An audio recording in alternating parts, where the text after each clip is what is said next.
Hi, my name is Irina. I'm a clinical psychologist, and this video is to share some of my favorite grounding tools with you.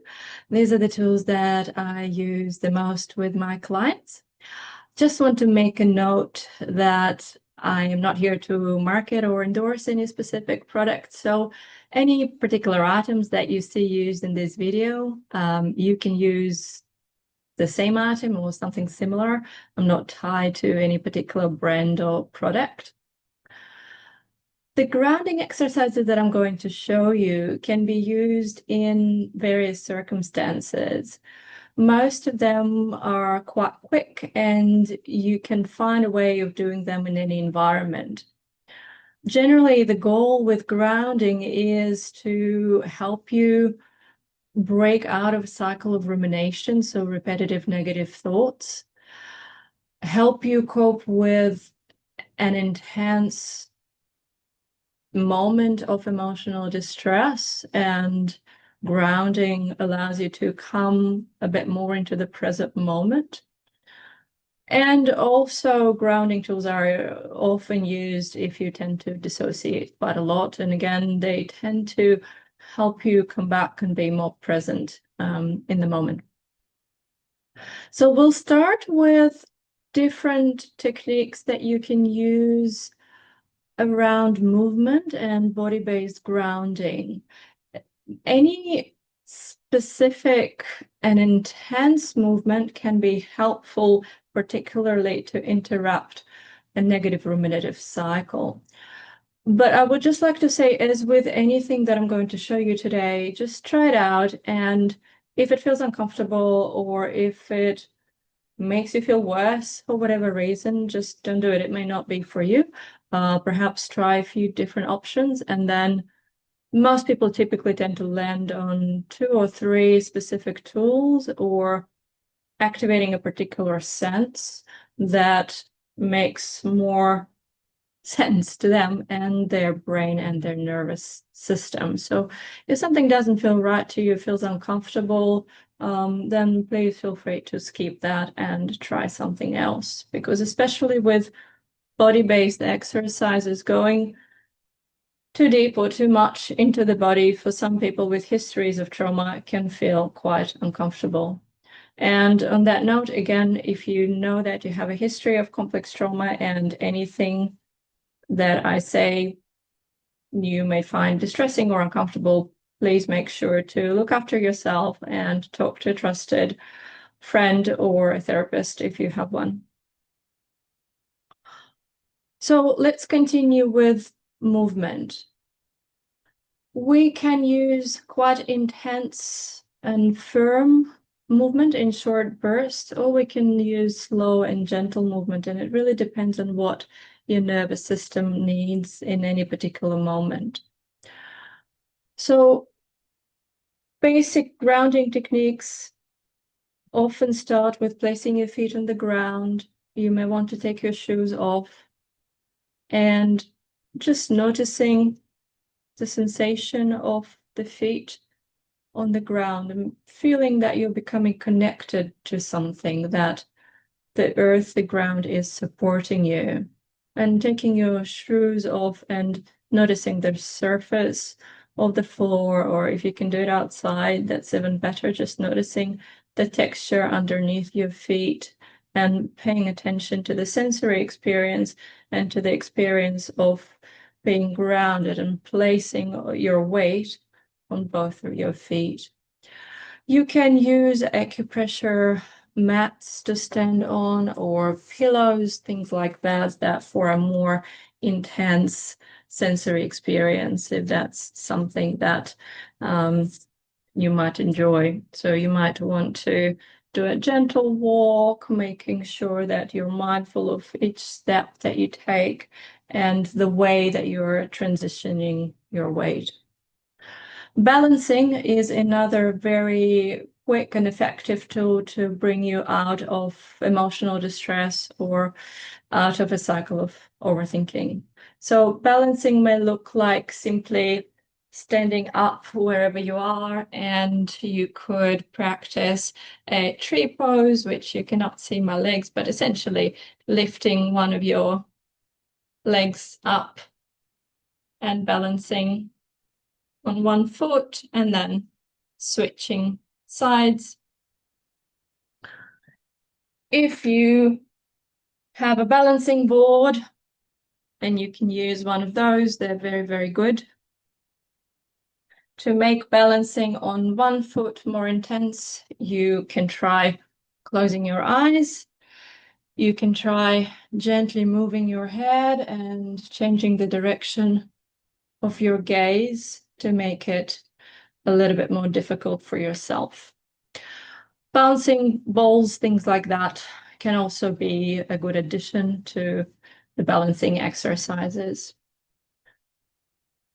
Swinging is a particular form of motion that our nervous systems can find quite soothing and comforting. So if you have access to swings, or even perhaps a hammock, and rocking movement, can be very helpful. And again, with rocking side to side, back and forth, you can do it without any tools at all. Gentle stretches is another form of movement that can be very helpful for grounding.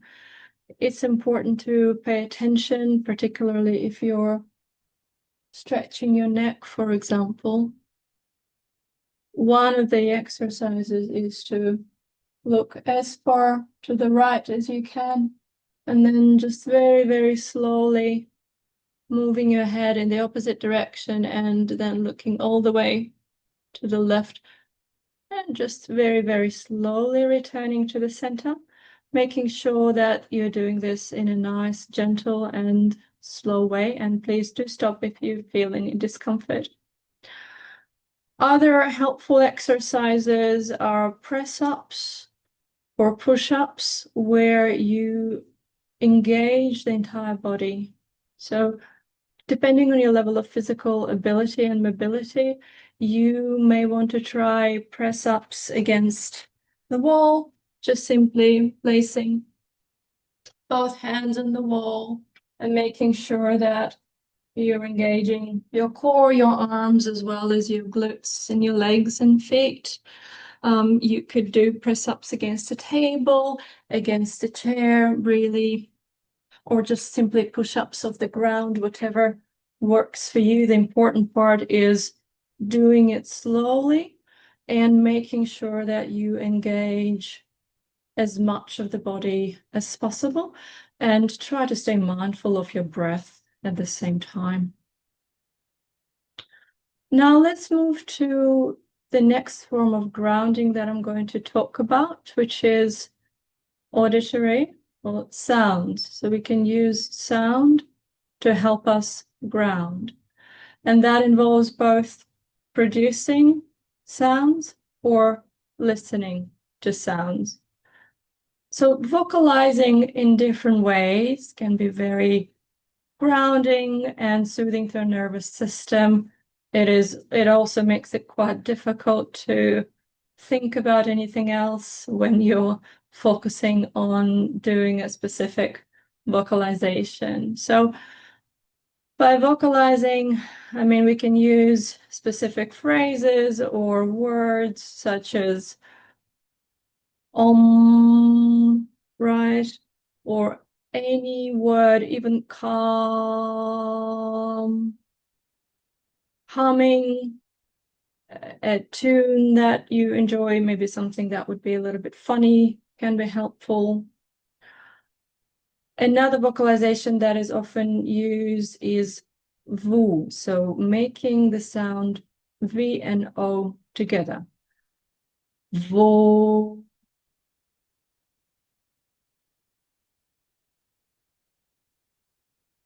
And lengthening a slow, long exhale as you're doing that. So one more time. Vo.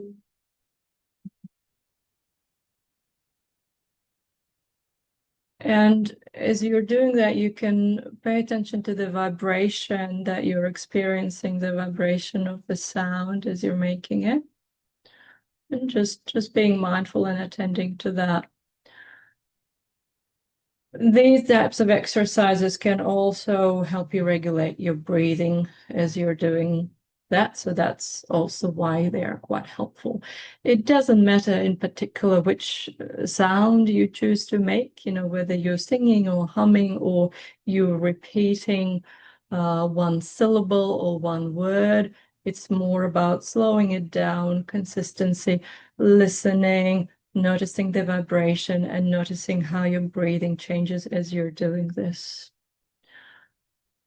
Okay, and in terms of listening to sounds, of course, music is the obvious one, choosing one song, one favorite song, and having it easily accessible through your phone or your laptop that you can listen to anytime you start to feel overwhelmed or dissociated, something that maybe reminds you of a happier time or just a song that is a bit of funny.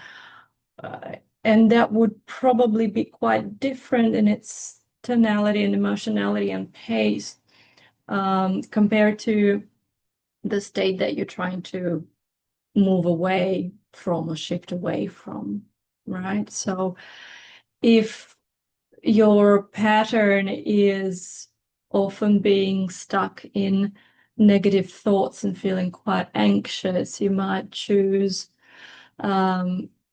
a tune or a song to come back to that can help you ground either by really slowing things down for you, or perhaps the opposite, maybe maybe need a little bit more energy. Maybe you want something that is energizing and uplifting. So think about that, maybe try a few different options. It's always a fun topic of conversation to have with your friends and family. Perhaps you can borrow someone else's song to come back and listen to when you need to. Other than listening to music, we can simply choose to pay attention to the sounds that are around us. That also helps us ground in our environment.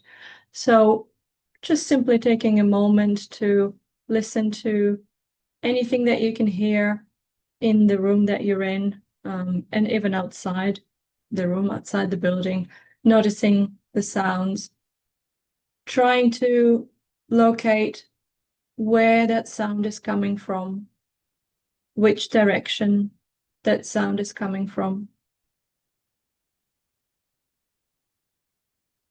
And just paying attention to that distance, the sounds that are most faint and distant from you, and then moving closer all the way to the sounds that are right next to you. And maybe listening to the sound of your breathing. Which takes us to the breath. Lots of people struggle with breathing exercises. They do not like them. They find that they don't work, or they might be triggering for whatever reason. So again, if it's not for you, then that's totally okay. But I would still encourage you to try a few different options, because breath is one of the aspects of our being, of our biology, that we can regulate directly with relative ease compared to your heart rate, for example, right? So there are so many breathing exercises available. I'm not going to go into too much detail here, except to say that if you're trying to down-regulate, if you're trying to self-soothe, the main focus should be on extending the exhale. So you just breathe in normally, and as you're breathing out through the mouth or through the nose, just taking 2-3 extra seconds to breathe out. You can try breathing out as if you're breathing out through a straw. So very slowly extending the exhalation. That's if you're trying to soothe yourself, right? Another good technique is yawning. So simply, and for me, it is very easy. I just have to think of yawning and then I start yawning and I cannot stop. So just generating. So there you go. It's very easy. Very easy for me. I know it's not for everyone, but basically yawning takes you straight into parasympathetic nervous system activation pretty much. So it's very, very difficult to yawn and have a panic attack at the same time. So try that. Also, just as a side note, yawning is helpful to initiate, to try and trigger, bring out when you at the time when you're trying to fall asleep. If you're having issues with sleeping, try forcing some yawns out. Box breathing, I'm just going to mention because that's probably one of the most popular forms of breathing, which is simply breathing in to the count of 4, holding to the count of 4, breathing out to the count of 4, and then holding to the count of 4, which is really more of a technique that can help you with focus and grounding. But again, I'll reiterate that if the aim is to self-soothe and to calm, really just focus on extending the exhale and leaving the rest of the breath naturally. So inhale natural as much as you need, as long as you need, just focusing on slowing down those exhales and taking a couple of seconds in between the breaths.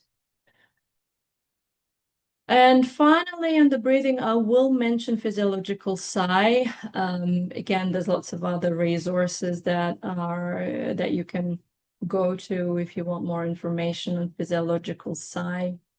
Essentially, this is something that we naturally use to regulate.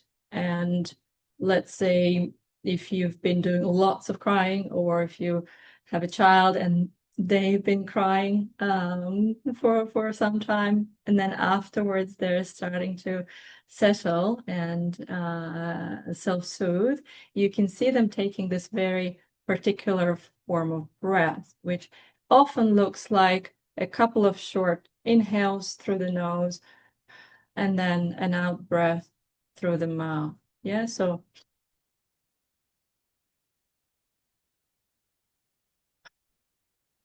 two sharp, quick inhales and slightly longer exhale.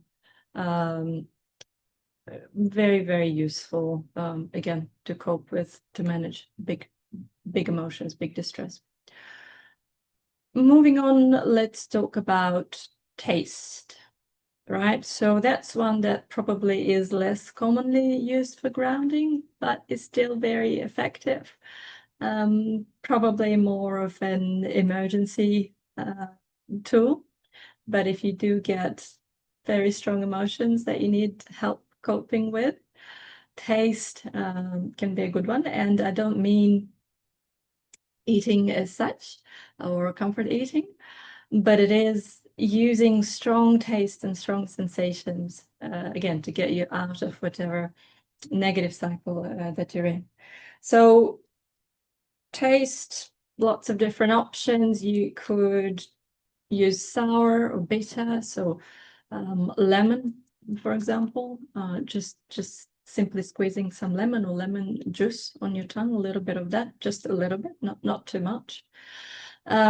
Spicy, so if you can tolerate it, whatever you can tolerate, so a little bit of wasabi, for example, that's what I've got on hand, or a little bit of chili, something that has a pretty strong taste, that would kind of be a little shock to the system, to help you ground. Kind of those sweet and sour, or those sour in particular, sour lollies, can be quite helpful, right? Cold, very cold water helps you shift the temperature, but again, just a very different sensation. Cold and sour can be a good combination as well. All right. So moving on to touch. So many different forms of touch that we can use. Again, I'm just going to take you through a few basics here. Soft textures, right? So soft toys, soft blankets, anything that you enjoy texturally that you have a positive association with. Pressure, so using something to wrap yourself in, wrapping yourself in a blanket, so applying pressure, cocooning yourself in a way, which is why hammocks can be so helpful, because you get the rocking motion as well as this sensation of being held or being hugged. Yes. Hugging yourself, holding yourself, giving yourself a nice firm hug. Self-massage, or going out to get a massage. Going back to acupressure, so that's obviously a form of touch, so whether you're using a mat or just massaging acupressure points. And again, I don't emphasize acupressure points specifically. I think that whatever helps you feel good, and again takes your attention away from the negative or the distressing content, is helpful. Applying creams, lotions, whatever you enjoy. Obviously, weighted blankets, weighted toys. Some people love it, some people hate it, but there's a lot out there. Having small things to carry with you is very helpful. So that might be something that you can, something smooth and something also that has a little bit of weight to it, like a rock that you can just hold in your pocket when you're out and about. So lots and lots of different options for touch. Smell. Again, probably one of the quicker and more effective ways of grounding and bringing yourself to the present moment, and often quite underutilized as well. So what, in terms of smell and what you can carry around with you, essential oils, probably one of the more commonly used and recommended. You can choose your own scent that works for you, if it's something refreshing, if it's lemon, orange, or eucalyptus, or this one is sandalwood here, which I just find is a bit more soothing and grounding. Again, the point is not in what sort of smell it is, although it's important that it has a positive association for you. It's about giving this input to your brain so that it's coming back to the present, engaging your senses and not engaging with whatever else that was distressing you previously. Room scents, candles, so many options for smells. The final one I will mention is if you want something that's really strong, then you can go for a tiger balm and things like that. So sports balms that have quite a strong scent to them. This one has a clove and mint scent, which is quite strong. So you can apply a little bit on your skin, and again, it gives you a bit of that tingling sensation, plus the smell, which can be quite helpful. And then finally, sight, what we'll look at using your visual system to ground. And that is very easy. You can do it anywhere. Looking at plants, is particularly quite helpful, connecting with nature. So if you have a plant or an object that is soothing for you in the environment that you're in, you can simply zoom in on that, right? And really look at that object, noticing the different colors that it has, and the shape, and the texture, and the weight, and the temperature of it, if you're also wanting to engage other senses, right? It can be art, using artworks, having favorite artworks saved on your phone or your laptop, having maybe photographs, a picture of someone or something that you can easily access and come back to. Again, the key is in detail, really bringing all of your attention to that image and looking at the details, so to saturate the visual sketchpad in your brain as much as possible. This is also a good way of dealing with visual flashbacks. So if you're having visual flashbacks, then looking at something and paying attention to the granular details is very helpful to just dislodge whatever other stuff is in your visual working memory at the moment, right? If you're outside, just going outside and looking at the horizon, or looking for the horizon, if you can find it, if you live in a city, it can be very helpful. Again, just reminding you of the vastness of space and you in relation to the space in the world, and helping you put things in perspective a little bit more, perhaps, sometimes. Things like Rubik's Cube, very, very good. Again, also if you're having some visual intrusions, focusing on something like this or something like Tetris on your phone, and there are studies that show that that can be quite effective to deal with certain symptoms of PTSD by taxing your visual working memory. Well, I think that this brings us to the end of the summary of my favorite grounding tools and techniques. And thank you very much for your attention, and I'll see you next time. Bye.